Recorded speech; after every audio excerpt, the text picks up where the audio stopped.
네, 오늘 말씀 준비하면서 제가 한 30년 전 기억이 다시 생각이 났습니다. 제가 처음에 이제 구라파로다가 유학을 갈 준비를 하고 있었는데요. 그때 제가 어디 살았었느냐 하면 인천에 살았습니다. 인천의 문학동이라는 곳에 살았는데 지금은 월드컵 경기장도 있고 많이 발전했지만 그 옛날에는 논밭이 있던 인천에서는 상당히 후미진 곳이었습니다. 그런데 어느 날 집 앞에 까만 세단차가 하나 오는 거예요. 누군가 그랬더니 학장님이 오신 거예요. 그때 학교는 서울 냉천동에 있었거든요. 근데 거기서 그 인천의 후미진 곳까지 오신 거예요. 뭐 아마 이제 길 떠난다고 그러니까 격려하러 오신 것 같아요. 그러더니 잘 다녀오고 꼭 승리하라고 그러면서 뭐 하나 내밀고 가시더라고요. 경력금 주고 가시는 거예요, 경력금. 제가 그거 왜 기억이 나냐면은 그 높으신 분이 제가 그 가는 거 별거 아니잖아요, 생각하면. 그래도 그 기억하고 거기까지 차 타고 와가지고 경력금 주고 가셨어요. 오늘날까지도 그것을 잊지 않습니다. 제가 왜 이 말씀 드리냐면요. 사실 그런 인생에 우리가 그런 경험하면은 우리가 그런 거 잊지 않고 기억하고 늘 감사하면서 그렇게 살지 않습니까?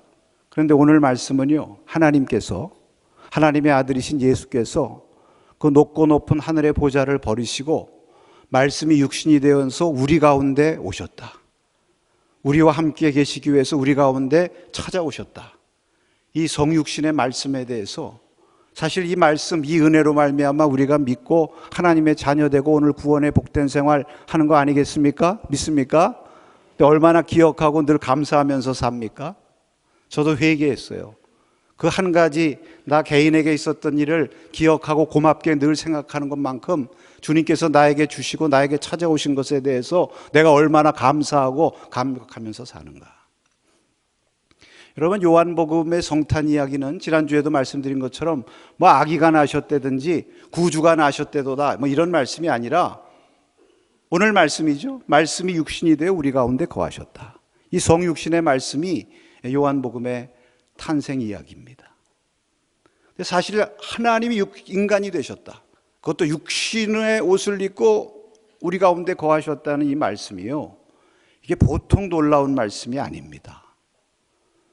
사실 우리는 많이 들어서 알지만 그 당시만 해도요 정말 혁명적인 말씀이에요. 왜냐하면 하나님이 인간이 된다고 하는 것이 당시 생각의 사람들의 생각으로는 생각할 수가 없는 일이에요. 하나님은 하늘 저 높은 곳에 계셔 아주 초월적인 분이고 인간은 이 땅에서 살아요. 더구나 육신을 입고 썩어질 육신, 죄 가운데 빠져 살아가는 그러한 인생.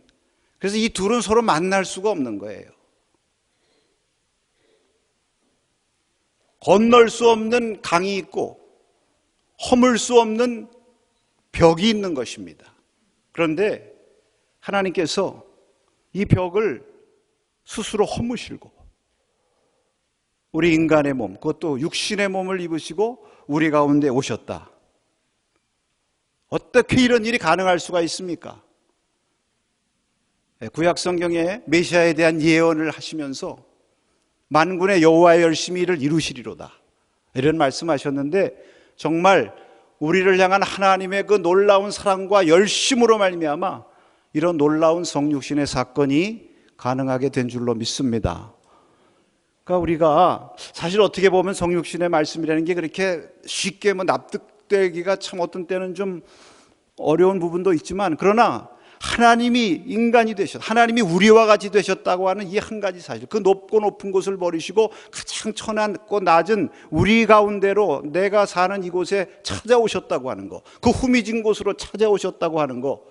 이거보다 사실 우리의 가슴을 뛰게 하고 우리가 믿음 생활하는데 우리를 붙들어주는 복음의 말씀은 없는 것입니다. 우리가 흔히 기독교의 복음하면은 십자가의 복음을 생각하죠. 그렇습니다. 십자가가 복음입니다. 그러나 사실은요, 이 성육신의 복음도 우리 기독교의 복음이에요. 이게 성탄의 복음인데 사실은 이 십자가의 복음이 이 성육신 속에 다 들어있는 것입니다. 왜? 말씀이 육신이 되셨다는 그 사건 자체가요, 하나님의 놀라운 희생이에요. 하나님이 자기를 다 내려놓으신 것이고요. 그래서 사랑이 아니면 이루어질 수 없는 사랑의 역설. 그래서 이렇게도 말씀드릴 수 있습니다. 성육신이야말로 십자가의 시작이고 십자가는 성육신의 완성이다. 오늘 이 명제는 여러분들 늘 묵상하면서 다시금 되새겨 보시기를 간절히 바랍니다. 말씀이 육신이 되셨습니다. 왜? 무엇을 위해서 그렇게 되셨습니까? 우리 가운데 거하시기 위해서. 할렐루야. 우리 가운데 거하신다는 말은 장막을 치고 우리 가운데 사신다는 거예요. 하나님께서 장막을 드시고 우리 가운데 찾아오셔서 얘야, 내가 이제 내 옆에서 장막 치고 살아야 되겠다. 근데 아멘이 없으시네.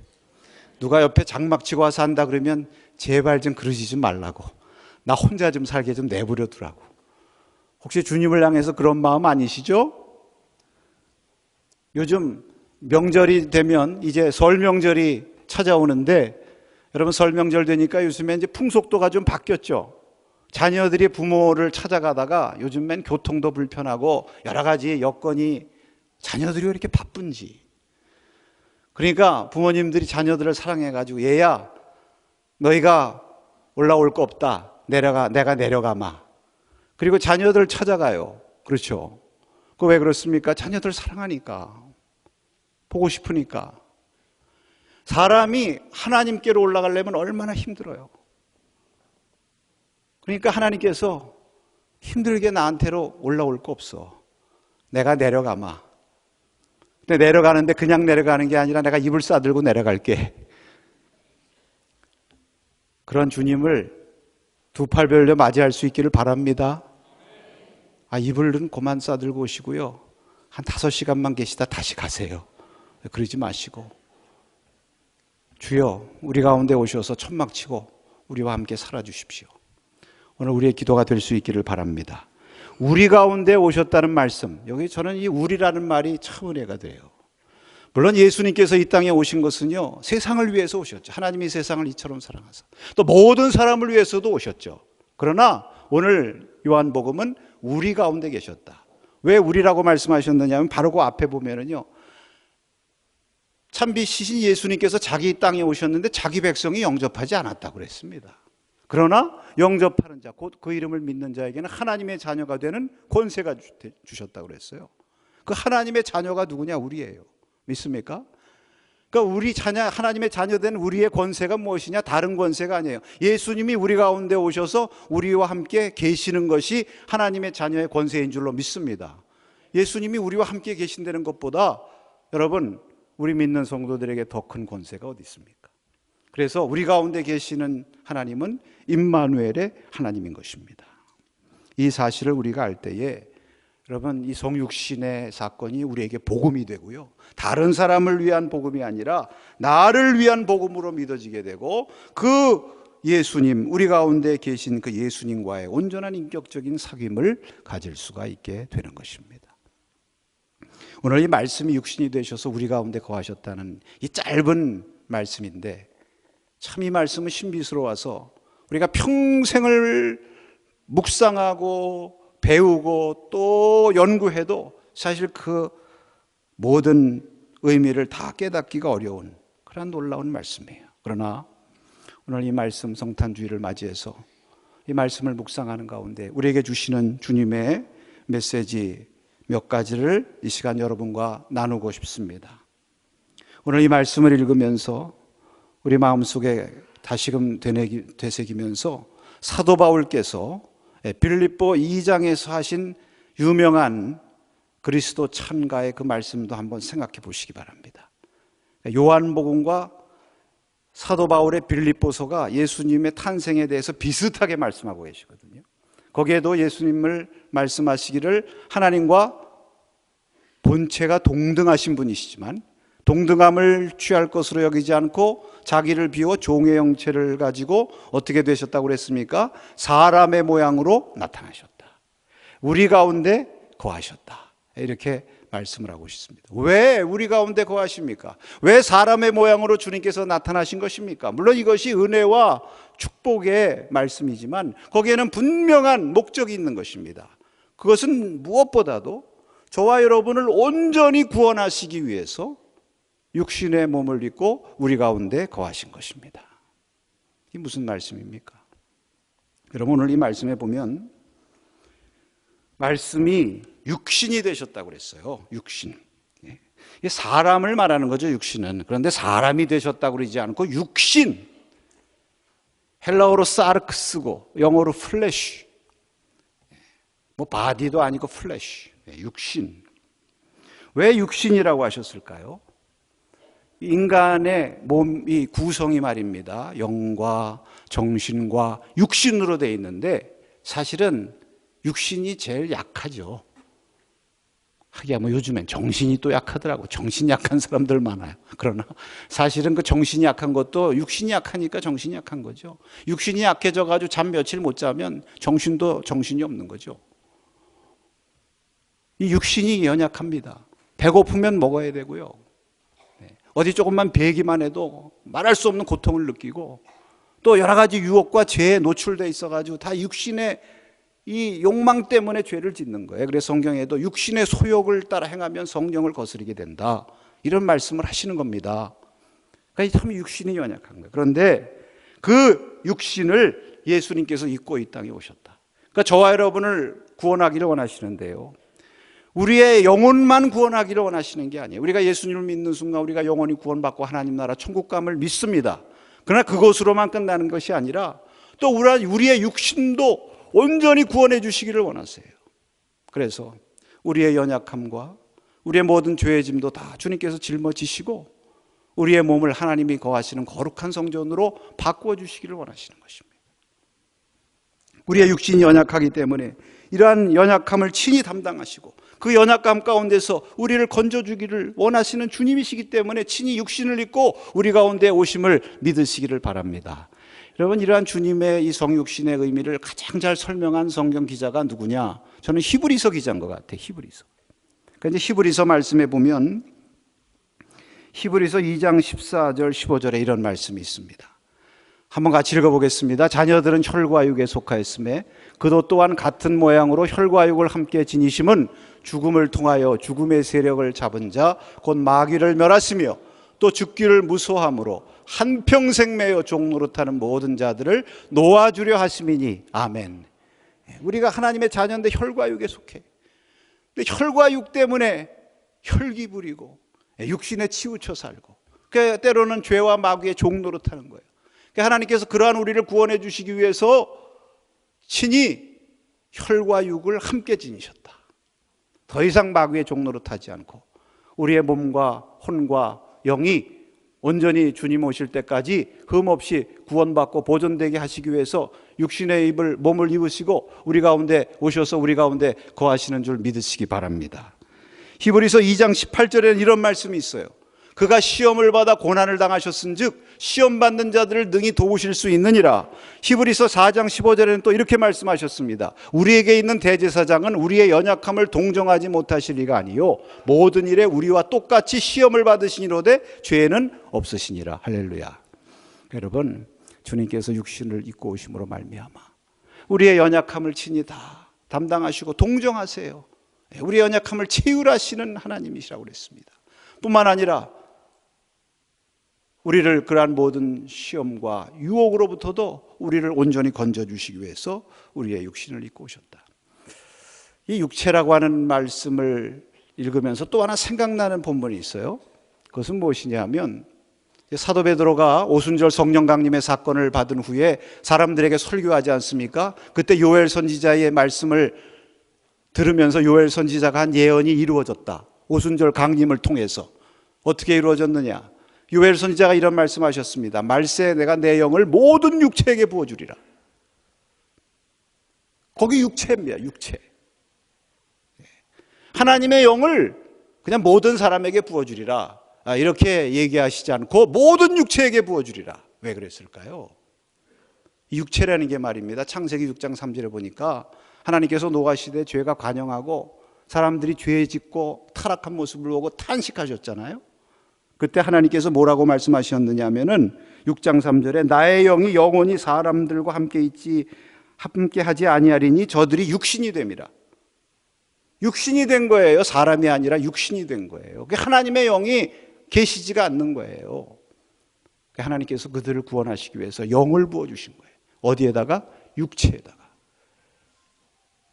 그 육체까지도 하나님의 영이 거하시는 거룩한 몸으로 변화시켜 주시기 위해서. 할렐루야. 그러니까 성령 충만을 받았다고 하는 것은요, 여러분 성령 충만 받으면 우리가 물론 성령 충만 나타난 증거로 은사도 하고 기적도 나타내고 통역도 하고 또 여러 가지 놀라운 역사들, 신비스러운 역사들도 많이 일으키지만 하나님의 영이 우리의 육체 가운데 오셔서 이제는 하나님의 영이 안 계시는 썩어질 육신, 죄 가운데 살아가는 육신이 아니라 하나님의 영으로 거룩하게 새롭게 지음받은 하나님의 몸, 하나님의 거룩한 자녀로 살아가게 하시기 위해서 우리의 육체에 하나님의 영을 부어주신 줄로 믿습니다. 육신으로 오신 것도 마찬가지예요. 우리가 이 말씀을 깨닫고 성육신에 이러한 놀라운 뜻이 있구나.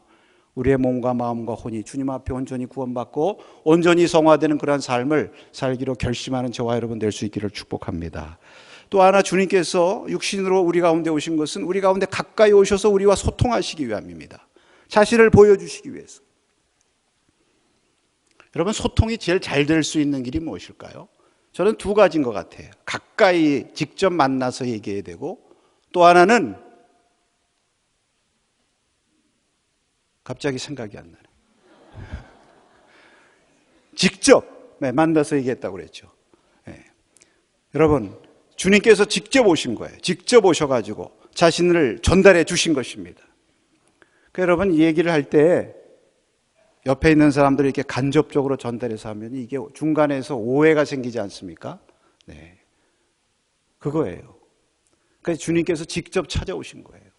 그러니까 오늘 여기 1장 18절 말씀해 보니까 이렇게 말씀하십니다. 1장 18절 말씀을 한번 같이 읽어보도록 하겠습니다. 오늘 본문에 하나님을 본 사람이 없으되 아버지 품속에 있는 독생하신 하나님이 나타내셨느니라. 네, 여러분, 하나님을 본 사람이 없어요. 그럼 하나님을 어떻게 알 수 있느냐? 하나님의 품에 계신 독생하신 하나님의 아들 예수 그리스도께서 이 땅에 오시게 되면은 그분이 직접 하나님을 볼 수 있고 하나님을 알게 하시는 것입니다. 맞습니다. 주님께서 직접 오셔가지고 우리에게 자신을 알려주신 거예요. 가까이 가야 되는 거예요. 직접 만나서 함께 살아야 되는 거예요. 그것이 가장 소통이 잘 되는 거예요. 여러분, 세상 많은 사람들 가운데 제일 소통이 잘 되는 사람이 누구겠습니까? 누굴까요? 가족이겠죠. 네, 부부, 또 친구. 그 왜 그렇습니까? 같이 늘 가까이 만나서 대화하고 서로 함께 사니까. 두 가지가 그거예요. 가까운 거, 함께 사는 거. 예수님께서 우리 가운데 오신 것은 가까이 소통하시고 하나님의 뜻을 알려주시기 위해서. 그것이 저와 여러분을 구원하신 하나님의 뜻입니다. 여러분, 우리가 믿음의 생활하면서 우리가 다른 사람들과 가까이 가서 소통하는 거, 이게 성육신의 은혜를 받은 우리 성도들이 해야 될 거룩한 사명인 줄로 믿습니다. 성경 역사나 기독교 선교 역사에 보면은요, 그러한 분들이 참 많아요. 이 성육신의 이 은혜를 알고 이것을 삶을 통해서 또 선교하고 복음 전할 때 이것을 열심히 실천했던 그러한 사람들이 참 많이 있습니다. 제가 예를 좀 들어보겠습니다. 여러분, 19세기에 다미엔이라고 하는 분이 있었어요. 이분이 선교사로 이 하와이를 가게 되는데, 하와이 가서 선교를 하는데 거기 어떤 곳이었느냐 하면은 나병 환자들이 모여서 살던 곳이에요. 근데 거기 가서 이제 찾아가서 열심히 복음 전하고 열심히 그들을 전도하려고 하는데 마음문을 열질 않아요. 그 왜 마음문을 열지 않는가 그랬더니 그들과 이 다미엔 사이에 차이가 있는 거죠. 무슨 차이입니까? 그들은 나병 환자고 이 사람은 정상적인 건강한 사람이에요. 그러니까 이게 마음에 벽이 있는 거예요. 이게 느껴져요. 그래서 어느 날 이분이 기도를 하기를 시작합니다. 주여, 내가 저들에게 가까이 가서 저들과 소통하고 주의 복음을 전해야 될 텐데 아무리 생각해도 저들과 같은 모습이 돼야 되겠습니다. 주여 저에게 납병을 주십시오. 그리고 그들에게 들어가서 삽니다. 얼마 있다가 납병이 걸렸어요. 그때부터 마음문을 열더라는 거예요.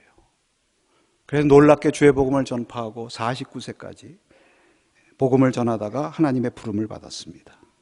그 유명한 분이에요. 여러분 이것을 보면서 참 그 영혼을 구원하기 위해서 그들과 같이 소통하기 위해서 그들과 같이 되었다. 중국 내지 선교회를 창시하신 허드슨 테일러 목사님, 선교사님이 계세요. 여러분 잘 아시죠? 이분이 처음에 중국에 들어가서 이제 상해에서 이제 복음을 전하려 해도 아무래도 이 상해 도시가 아니라 내륙으로 들어가서 복음을 전해야 되겠다. 그리고서 내륙으로 들어가는데 상해에서 한 20-30km만 들어가서 시골에만 가도 사람들이 도망가요. 왜 도망갑니까? 생전 처음 보던, 아마 우리나라도 옛날에 그랬죠. 선교사들 처음 보고 뭐라고 그랬습니까? 서양 귀신. 그래서 다들 도망가는 거예요. 머리 색깔 다르죠. 뭐 생긴 거 다르지. 이게 도대체 접근이 안 돼. 소통이 안 돼. 그래 어떻게 할까? 그래서 같이 사역하던 그 사역자 가운데 매트 허드스라는 박사가 있었는데 그분하고 의논을 하니까 그 동역자가 이렇게 충고를 하는 거예요. 한번 중국 사람들의 복장과 그들의 모습대로 한번 하고 들어가 보자.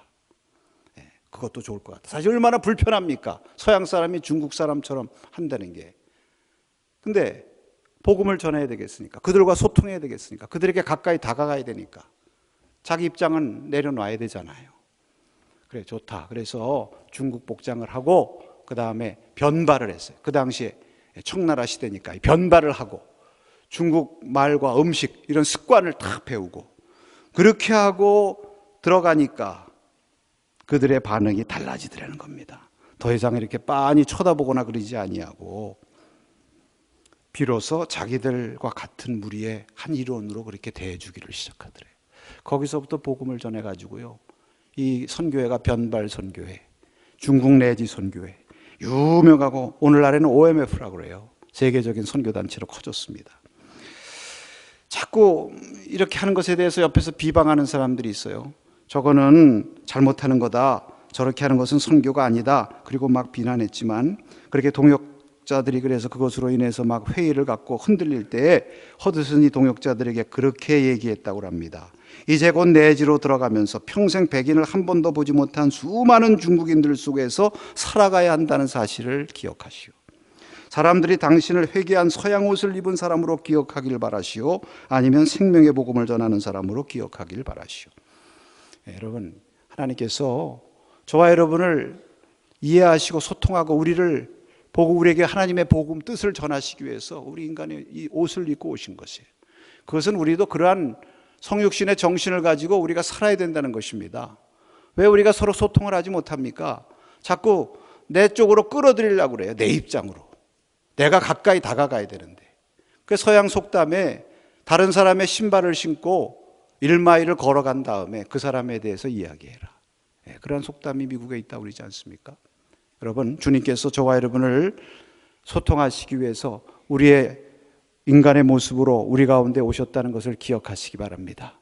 사도 바울께서는 고린도전서 9장에서 내가 모든 사람들을 얻기 위해서 모든 사람이 종이 됐다고 그랬어요.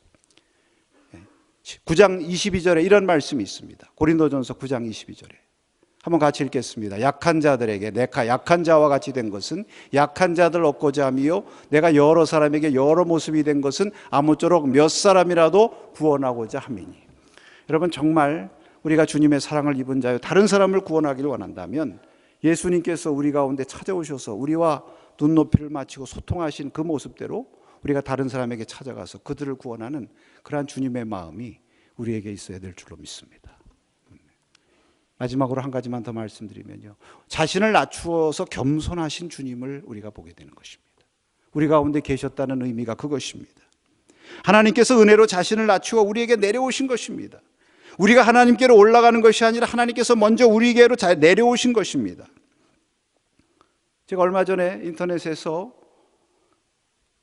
한 사진 묶음을 봤어요. 제목이 무엇인가 그랬더니 오바마 대통령과 어린아이들, 그런 제목의 그 사진 묶음이에요. 참 흥미로운 것은요, 그 아이들을 만날 때 그 대통령이 아이들하고 키 차이가 나니까 다 무릎을 줬고 그 아이하고 눈높이를 맞춰 자기를 낮춰요. 그리고서 이야기를 합니다. 그러니까 높은 사람이 무릎을 접으니까 보기가 좋아요. 제가 깨달은 게 있습니다. 하나님께서 높으시잖아요, 우리보다. 그 자기를 낮추셔서 우리 눈높이에 맞추신 것이 성육신의 사건이구나. 근데 여러분, 누가 자기를 낮춰야 됩니까? 낮은 사람이 낮춥니까? 높은 사람이 낮춥니까? 키 큰 사람이 낮춥니까? 키 작은 사람이 낮춥니까? 키 큰 사람, 높은 사람이 자기를 낮추는 거예요. 바꿔서 얘기하면은 자기를 낮추는 사람이 진짜 큰 사람입니다. 겸손한 사람이 진짜 큰 사람이죠. 성육신의 은혜를 받고 살아가는 우리 성도들은 이러한 성육신의 삶을 우리의 삶 가운데 실천해야 됩니다. 그래서 나는 마음이 온유하고 겸손하니 내게 배우라. 여러분, 예수님 탄생하신 베들레헴의 탄생교회 그 문을 여러분들이 다 아시죠? 성지에 가보신 분들. 그 문은 크기가 높이가 1m 20, 폭이 80밖에 안 돼가서 누구든지 거기 들어가려면 허리를 굽히고 들어가야 된다. 실제로 그래요. 우리가 허리를 굽힐 때 예수님을 만날 수 있고 허리를 굽힐 때 많은 사람들을 주님의 자녀로 대할 수가 있는 것입니다. 그래서 빌립보서 2장 3절에 이렇게 말씀합니다. 주님의 낮아지심에 대해서 말씀하신 후에 우리에게 이렇게 하라고 말씀하세요. 한번 읽어보겠습니다. 아무 일에든지 다툼이나 허용으로 하지 말고 오직 겸손한 마음으로 각각 자기보다 남을 낮게 여기라. 나보다 남을 낮게 여기라. 이것이 겸손한 자의 모습인데, 사랑하는 성도 여러분, 오늘 우리 시대는요, 빅미의 시대라고 그래요. 빅미. 나를 크게 하는 시대. 나를 남보다 낮게 여겨야만 그것이 높아지고 성공하고 잘 되는 것으로 아는 그러한 시대입니다. 그러나 정말 겸손하게 자기를 낮추어 우리 가운데 사시고 우리 가운데 오신 주님의 그 성육신의 믿음을 갖고 살아가는 성도들은 주님처럼 우리도 나를 낮추어서 낮은 데로 임하신 주님과 같이 낮고 겸손한 자세로 다른 사람들을 나보다 낮게 여길 수 있는 그러한 복된 성도의 삶을 살아가게 되는 줄로 믿습니다. 인간의 품격이라고 하는 책을 쓴 데이빗 브룩스라고 하는 분이 그렇게 얘기를 했어요. 아담 1이 있고 아담 2가 있다. 아담 1은요, 오리지널 아담입니다. 하나님처럼 되려고 했다가 망한 사람이 아담 1이에요. 아담 2는 둘째 아담이신 예수 그리스도이십니다. 하나님이신데 자기를 낮추시고 우리 가운데로 오셔서 우리와 눈높이를 맞추심으로 말미암아 우리를 구원하시고 오히려 모든 사람의 주로 높임 받으신 분, 그게 아담 2입니다. 우리가 참된 그리스도의 성품으로 나아가기 위해서는 이분의 얘기가 그거예요. 아담 1에서 아담 2로 옮겨가야 된다. 여러분, 오늘 우리의 삶 가운데 이러한 은혜가 있기를 축복합니다.